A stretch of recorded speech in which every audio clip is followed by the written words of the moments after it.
The contents of this podcast are for informational purposes only and should not be considered medical advice.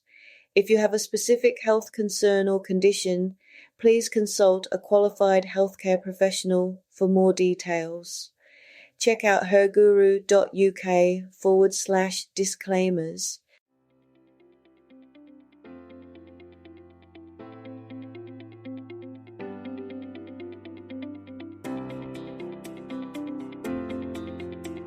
Hi, it's Cheryl, and you're listening to Amazing, Brilliant, Gorgeous, Wonderful.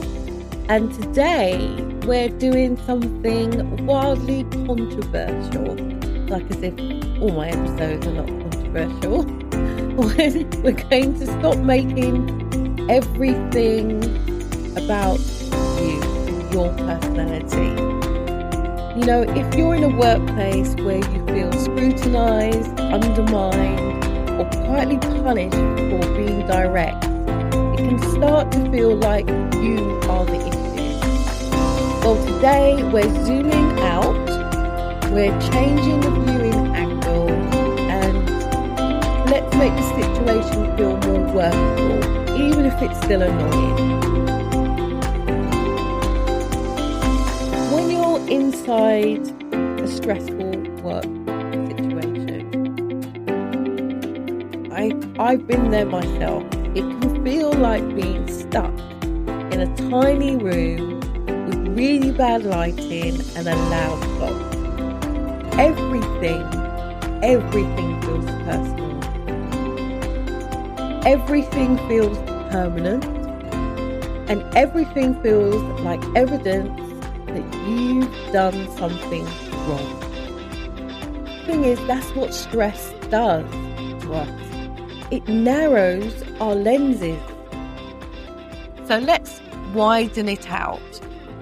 Imagine for a moment you're in a situation, your current situation maybe is a scene in a film. You're sitting there in the cinema and your current situation's on the big screen. Not because we're pretending it's not real, because distance actually helps give you clarity. If this was happening to a woman you care about, what would you say to her?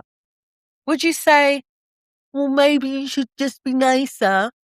Or would you say, this environment is making you doubt yourself? Because here's the thing. What I see over and over again is women in leadership blaming themselves for the conditions they didn't create.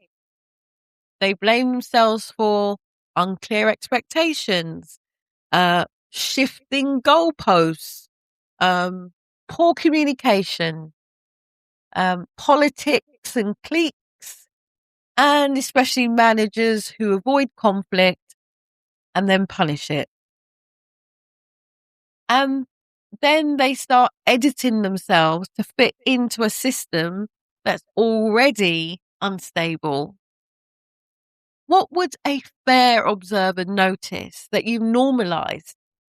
Maybe you've normalized being interrupted, being excluded from key information, or maybe it's even been held to different standards than your colleagues, or being asked to carry emotional labor that no one else will carry, or even being expected to smooth things over after other people cause the mess. And because you're capable, you cope until coping becomes another full-time job for you. Here's another question. What's actually yours to carry here?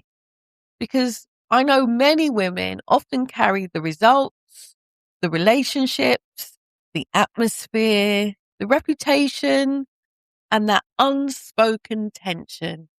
And then they wonder why they're exhausted. It's because you are not just doing your role. You're doing the emotional admin, oftentimes, of your whole team. Now, I'm not saying that you have to I'm not saying you have no responsibility here. No, I'm not saying that. I'm saying let's not own what's not ours? What have you been accepting that you wouldn't advise anyone else to accept?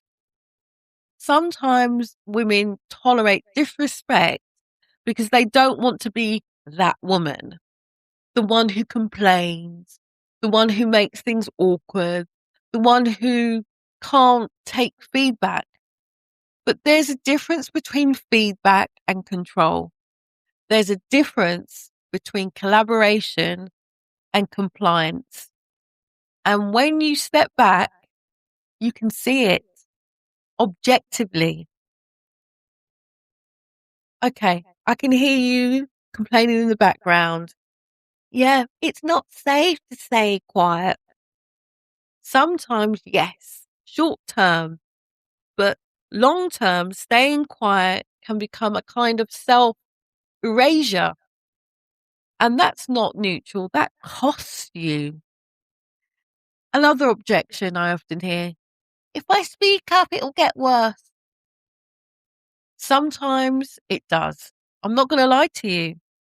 Some environments punish honesty, which is exactly why just be confident advice is just so lazy. It's ignorant of context. So let me ask you this. If you zoom out over a year, what matters? Not what matters to the loudest person in the office. No, what matters to you? Do you want to look back in a year's time and think, I spent a whole year shrinking? Or do you want to think, I stayed myself even when it was uncomfortable? Because that's what being a role model does. She doesn't just survive, she leaves her footprints in the sand. Next time, we'll talk about meaning. Yes, I love meaning. Oh, yeah. And how one label, one assumption, one obvious story can trap you. We'll be removing those cheap stickers. So what have we talked about today? When you're stressed, your lens is narrow. You start blaming your personality for systematic problems. What I'm asking you to do is zoom out instead of denial. That's sanity. So, if you enjoyed today's episode, subscribe, share it, and repeat. Because every step you take, no matter how small, is a step towards a brighter, more balanced future. Trust your journey. And remember, progress is progress, no matter the pace. Bye for now.